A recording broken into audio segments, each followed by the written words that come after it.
Hi mga ka-bakers! Kumusta kayo? Ngayon naman ay gagawa tayo ng Choco Fudge Londres. Handa na ba kayo?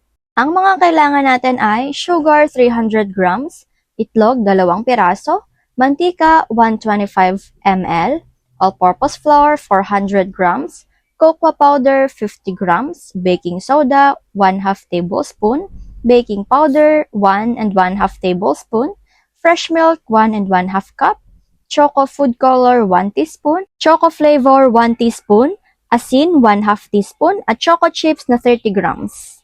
Ilagay na natin ang mantika, gatas, 2 itlog, asin, baking soda, baking powder, asukal, cocoa powder, all-purpose flour, choco flavor, at choco food color. Ngayon naman po ay atin na po itong haluin ng haluin hanggang sa matunaw lamang po ang ating all-purpose flour para po pag atin po siyang nilagay sa mixer ay hindi po siya sumabog. Yan, atin lang po siyang haluin. Ayan, pag ganito na po mga ka-bakers ay atin na po itong ilagay sa ating mixer. At pagkatapos ay atin na pong paandarin ang ating mixer dito. Ayan, ang mixing time nga po pala na ginugol natin dito ay 5 minutes po. At yung speed po niya ay high speed. At dahil pure na nga po siya at wala na pong mga buo-buo ay atin na pong patayin ang ating mixer at atin na po siyang ilagay sa ating molde na 8x12x3.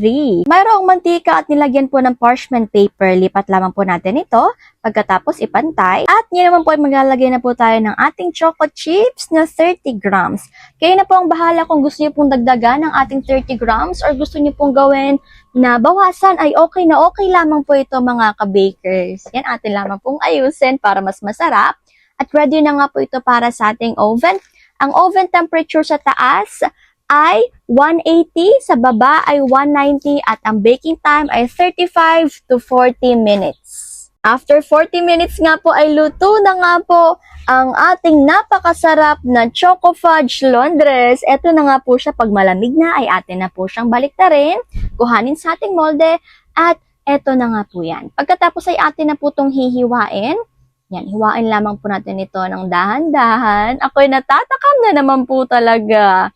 Yan, yung hiwa nga po pala natin dito mga ka-bakers ay gagawin natin itong 16 dahil mura lang po kasi ang benta natin dito. Pero kung gusto nyo rin naman po na medyo malaki-laki ay okay lang naman po. Kung ito po ay pang negosyo, abay kailangan po talaga na kumita po tayo. Kung ito naman po ay ating pangregalo at ihahanda sa ating pamilya, abay go, go, go naman po talaga mga ka-bakers. At ito na nga. Ito na nga po talaga mga ka-bakers ang ating finished product. Napakasarap naman po talaga mga ka-bakers. Kayo po ba'y natatakam na? Dahil ako nagugutom na po talaga ako. Huwag po kayo mag-alala sa ating parchment paper dahil napakadali lang po niyang tanggalin. Hindi na po natin kailangan mag-effort. Anyways nga po mga ka-bakers, sana po ay gawin niyo rin. Ay naku po, napapadaldal na naman po talaga ako. Pasensya na po kayo mga ka-bakers. Ito na nga po ang ating food for the soul ngayon. Isaiah 41 verse 9 to 10. Ikaw ay kinuha ko sa mga dulo ng daigdig.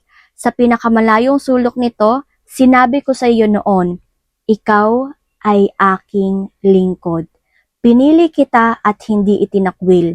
Ako'y sa iyo, huwag kang matakot. Ako ang iyong Diyos, hindi ka dapat mangamba.